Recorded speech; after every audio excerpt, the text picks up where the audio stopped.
Hi. I've reached chapter 6 in William Schnell's second book, originally entitled Into the Light of Christianity, then retitled, when it was republished in the 70s, as Jehovah's Witnesses Errors Exposed. I hesitated, to tell you the truth, for several weeks as do I want to even use these chapters. Why? Because Schnell spends the middle of the book, 3 whole chapters, on the subject of hell. Why is that a problem? Well, Schnell, as a witness, was a fundamentalist. Schnell, when he became a Christian, was also a fundamentalist. Why is that a problem? Well, because fundamentalism likes to see the world in black and white, whether it's Jehovah's Witnesses' version of it or American fundamentalism's version of it. It's a problem because the church, in its wisdom, about 16 centuries ago, when it formulated the Apostles' Creed, decided not to make hell a major issue. It's not one of the essentials. It's not in the creed except where it says that Jesus, after his physical death, descended into hell. So if it was dividing Christians then, as plainly is the truth if you study the church fathers, if it was dividing Christians then, why would we not expect that it would continue to divide Christians? Why does it divide Christians? Well, it's because the biblical data is mixed. For instance, if you start with the book of Genesis, you will not believe in a literal hell. The entire Old Testament, really, and culminating with Ecclesiastes, where you have the classic JW proof text that the dead are unconscious. So, of course, hell is ruled out. But by the time you get to the New Testament, a lot of Jews do believe in a literal hell. So we have to do justice to both sides. Either there's lots of data in the Old and the New Testaments that would lend itself to either position. If you start with Genesis, though, you probably won't believe in hellfire. And if you start at Revelation, you probably will. That's reality. So, yeah, I said to myself, I'm going to go ahead and I'm going to do these chapters justice. I want to show you what a fundamentalist mindset does when it goes from one extreme, Jehovah's Witnesses doctrine, to the camp of saints that Schnell found himself among in the 1950s. So what I'm going to do is represent Schnell, just read through him and give you his points of view. And then at the end, I'm going to link to a series of videos that Vivian did from John Wenham, because John Wenham is one of the great New Testament scholars of the last century. And he is just one of many.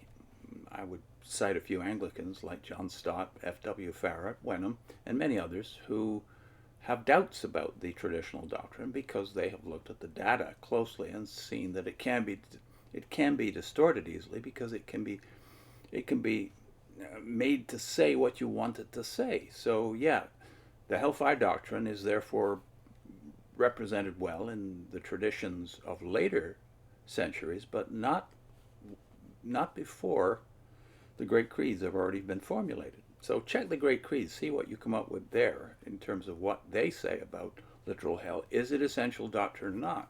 Judging by this book, you'd have to say Schnell believes it is. And of course, it divides Christians.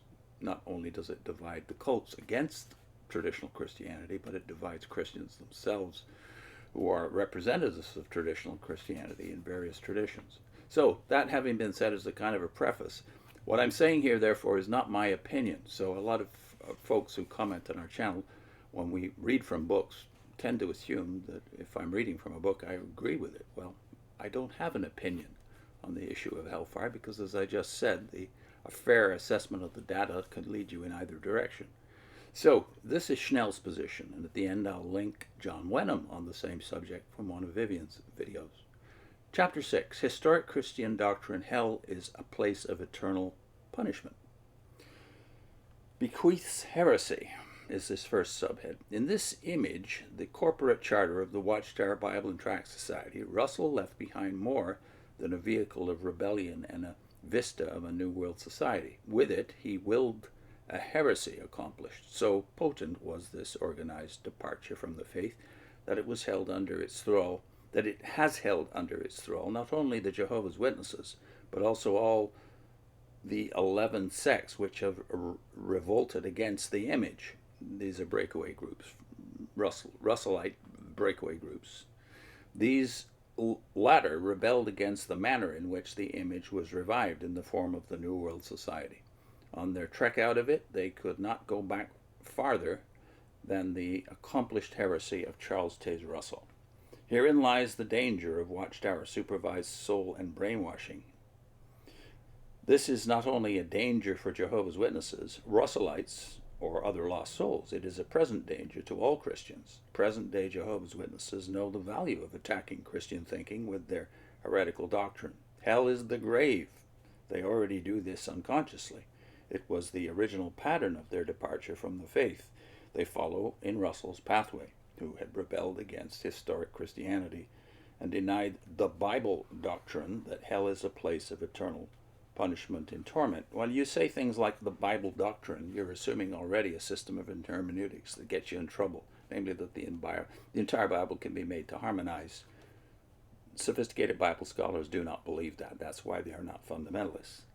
Once the fatal step to deny the Bible doctrine is taken, then insensibly the need for salvation from sin and death ceases. Only the enormity of a conscious fate in hell will bring many unsaved ones to a conviction of sin and to a realization of their hopeless plight. I want to say and comment on that particular sentence that then you would expect to find the doctrine of hell and the conviction of hellfire in the preaching of the early church, but you don't. In fact, you don't even see a single reference in the book of Acts to that doctrine in all the 22 speeches, nor do you find it in the epistles of Paul. All 13. No works, no system of things devised by humans can exert benevolent strictures upon this fate in the hereafter. Only salvation in Jesus Christ can save to the uttermost, because only the Lord Jesus is Lord over the living and the dead. So much so, and so all comprehensively, that Paul could say in Philippians 2:11 that every tongue should confess that Jesus Christ is Lord to the glory of God the Father. In the 10th verse, Paul says that at the name of Jesus every knee should bow, of things in heaven, things in earth, and things under the earth. The tongue and knees are organs and parts which only bend and speak while there is life. If those in and under the earth, and the sea for that matter too, are annihilated and unconscious, how can they speak or how can they bend their knees? And of course all I'm saying, and all John Wenham will say, is that, well, it's one thing to believe in a spirit in the afterlife, it's another thing to believe in eternal hell for the unbeliever. Hellfire, that is. Only a true recognition of what our fate in hell can be brings us to a conviction of sin and unto Jesus Christ our Lord and Savior. Sorry, can't agree. Lose sight of that, deny this doctrine, and you can, from this viewpoint of the flesh, be converted to a salvation in the flesh by some system where pride of achievement can be employed. Okay, so far there, in that logic, but not with the idea that therefore you have to preach men hell, or else you're not really preaching the gospel. That would not lead to salvation, it would result in perdition. Now he has a subhead, Only Way into the Light of Christianity. When once I came free from the thrall of the Watchtower system, I found myself in a vacuum as far as doctrines is concerned. But the Lord took me by his hand and led me step by step to discard the heresies of Russell. False doctrine after false doctrine fell before the Word of God, but once I learned to rightly divide it. The manner of describing what happened is a living one. It is nothing more than a faithful eyewitness report of what happened to my thinking, step by step, as the Lord led me out of heresy into the light of Christianity. This book is as much an eyewitness account of coming all the way free as 30 Years a Watchtower Slave was an eyewitness account of how the image of Russell was revived and brought to life again. Both books together can be an inestimable boon to those entrapped in heresies, as well as a great help to stay free to those who might be in danger. Both books can be used effectively as missionaries. I don't think that's true because, to be frank, William Schnell was not yet deeply read enough in the history of Christianity, nor in doctrine, nor in the Bible, when he wrote this some 4 years after he departed from the Watchtower. The next subhead is The Fate of the Wicked. Up to the time of my coming free, in my thinking, the wicked were all those of this generation between 1914 and Armageddon who failed to become Jehovah's Witnesses. But that has now been debunked, as I reported in the beginning chapters of this book. The Lord has shown me that this view was a warped one. It has now become clear to me that at the core of this error is a wrong understanding of what the fate of the wicked really is.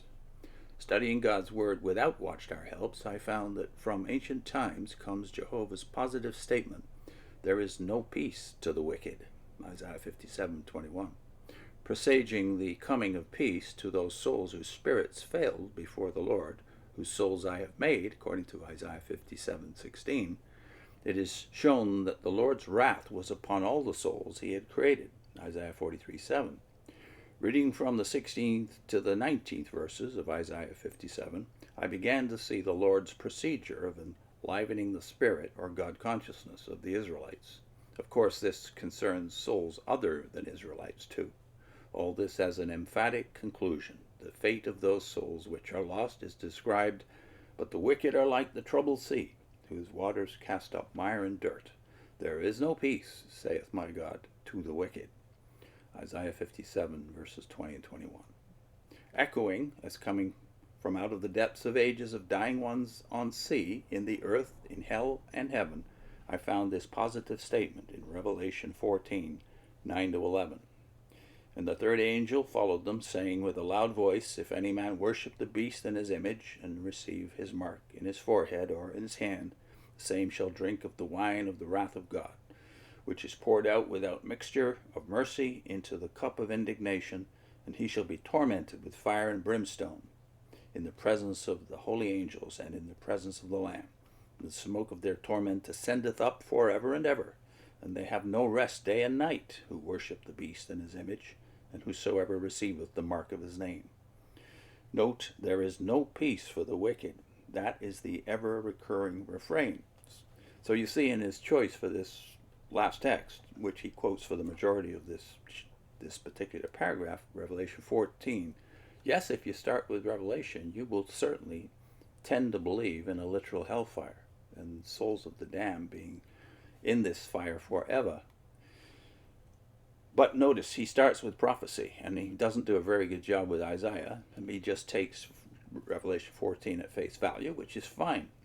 But if you start elsewhere, either in the New Testament or in the Old Testament particularly, you will come to different conclusions, as John Wenham does. So check out this contrasting take on the doctrine of hell, and I think this very first video that Vivian did is Wenham basically being used to prove the point, which is that Jehovah's Witnesses, whether they're in or shortly out, like William Schnell, are hardly in a position to evaluate the data. The data is so enormous, not just in the Bible itself, but in the history of the church. So when you start judging people, as Schnell is here, now on the opposite side of what he was before, when you start judging people based on their take on hell, you're in a very dangerous territory.